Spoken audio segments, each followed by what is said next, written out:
As I get older, I think I'm forgetting things. Well, not really. I'm 34 years old, but my skull ticker functions better than ever. But I still keep wondering. As the time flies by, it will be a natural progression that every minute on my watch starts ripping all my precious memories away from me.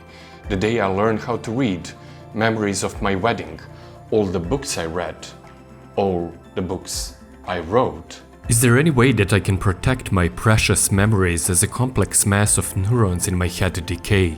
Or am I just destined for a slow, inevitable degradation of my brain's capacity to store and process those beautiful memories?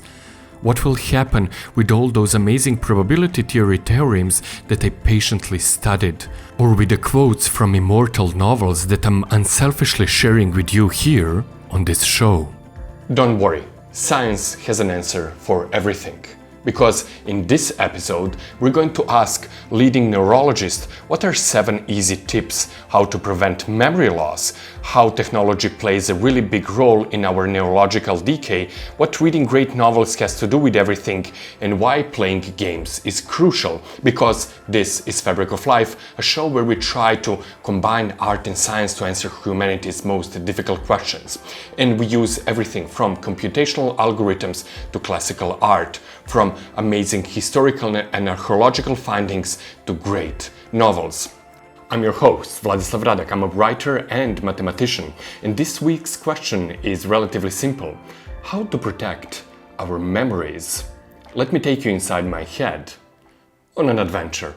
Hello, Instagram. Bad boy. Run wild. I'm on a mission and I won't stop.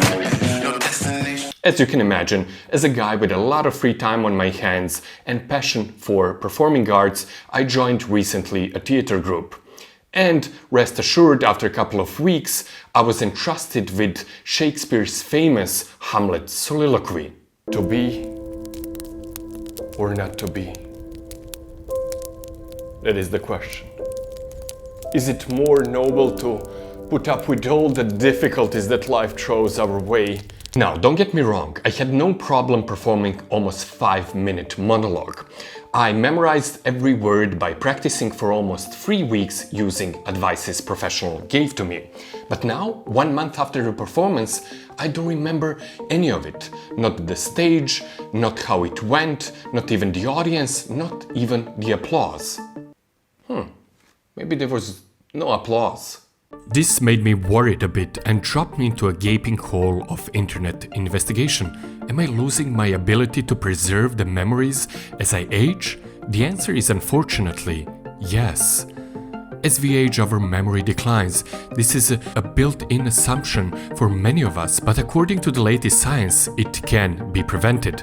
This new theory ventures beyond familiar territory, considering every facet of memory, how memory is connected to creative thinking, technology's impact on memory, and how memory shapes our identities. Dr. Richard Rastak, a neurologist and professor at the George Washington Hospital University of School and Medicine and Health, is author of more than 20 books on mind and has decades of experience working with patients who have memory problems. The Complete Guide to Memory, The Science of Strengthening Your Mind, Dr. Rastak's latest book, includes tools such as mental exercises, sleep habits, and diet that can help preserve our precious memory.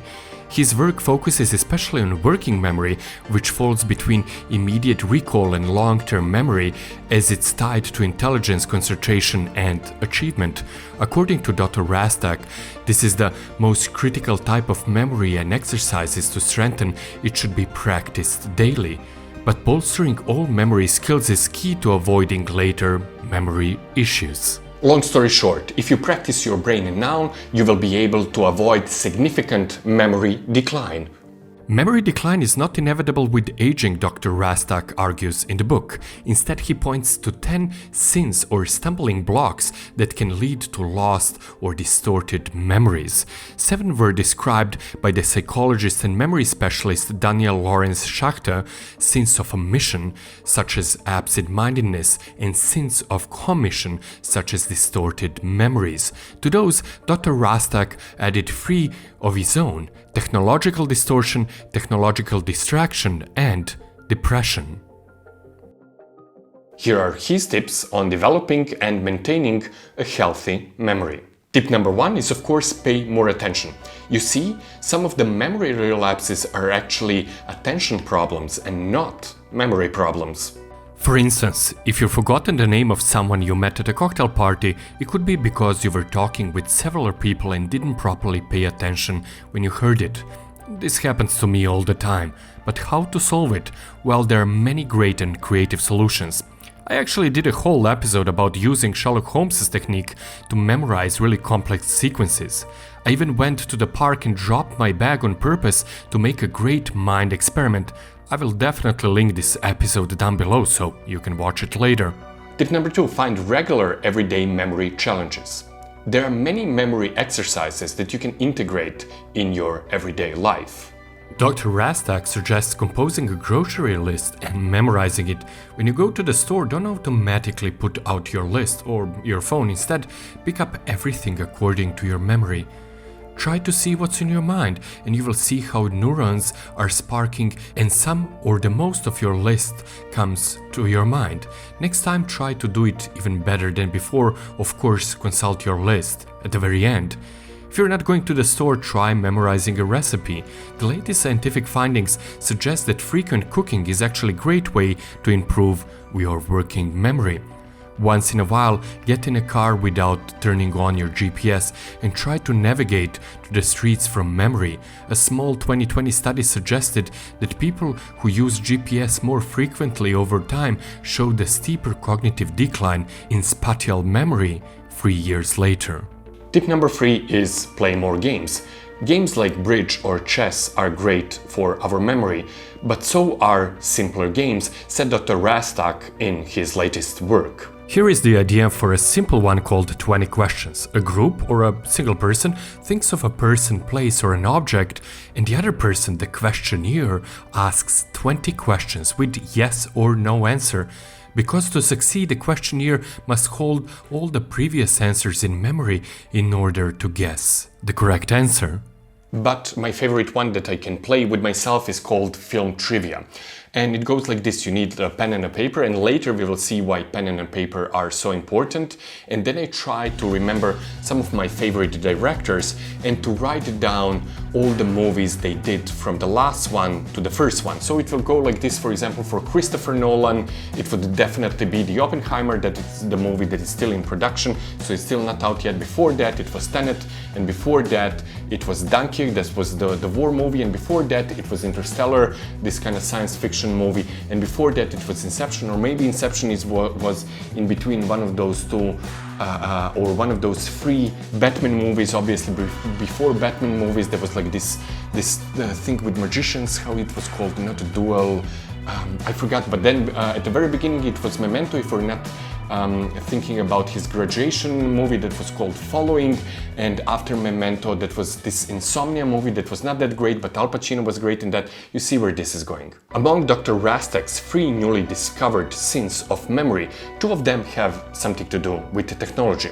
First one is called technological distortion. This is where we store everything that we want to memorize inside our technology devices, phones for example, taking a picture of this or that, making a note into a calendar, or just writing a grocery list. He says that everything that is in our phones we don't memorize, and this can really erode our mental abilities. And the newest scientific literature actually agrees with Dr. Rastak, and we actually made a whole short video about how Google destroys our brains. Let's take a look once again. Did you realize every time when you watch a movie and you don't know actor's name, you go online, search it, figure it out, and then forget the next day, and you cannot remember? Or you don't know what something means, you Google it and forget just a couple minutes later. Scientists call this Google effect.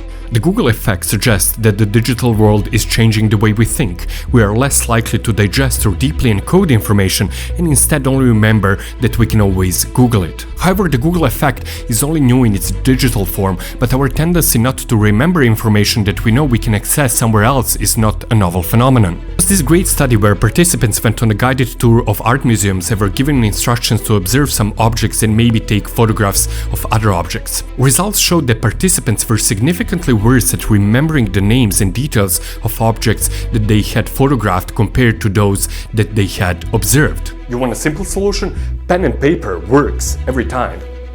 The second way our relationship with technology is detrimental to our memory is that often it takes away focus from anything that we're currently doing. In our day, the greatest impediment of memory is distraction, Dr. Rastak wrote in his book, as many of those tools have been designed with the aim of helping the person using them, and as a result, we are often distracted by them.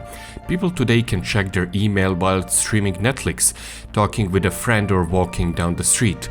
All of these impedes our ability to focus on the present moment, which is critical for encoding memories. Tip number 5, and this is the most important one: read more books, especially fiction. It is no secret that this show is based on a premise that people, you, should read more books. This is why I always insert a shot or two of me in the library investigating. One early indicator of memory issues, according to scientists, is giving up on fiction. People, when they begin to have memory difficulties, tend to switch to reading non-fiction.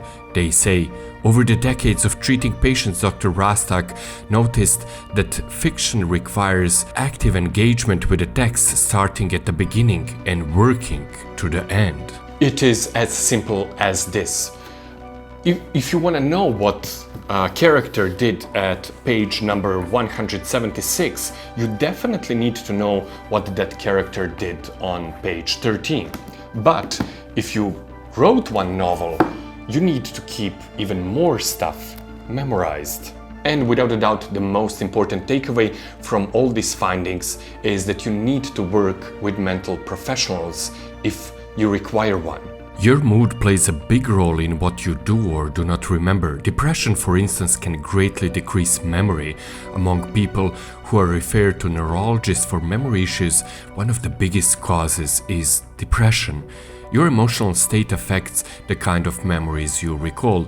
The hippopotamus, or the memory entry center, or the amygdala, the part of the brain that manages emotions and emotional behavior, are linked. So when you're in a bad mood or depression, you tend to remember sad things. Treating depression, either chemically or via psychotherapy, also often restores memory.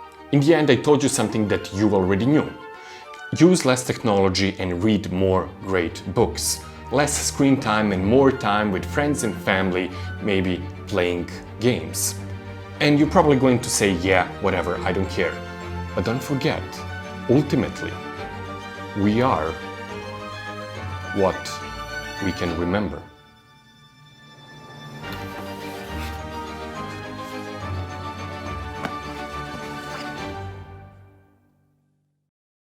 Hey, Vladislav Radek again here. I hope that you will like this last episode of Fabric of Life. I'm currently traveling to Istanbul to show how this city is in great danger. That episode is coming soon. See you next week. Until then, stay tuned and curious, and don't forget, libraries still exist.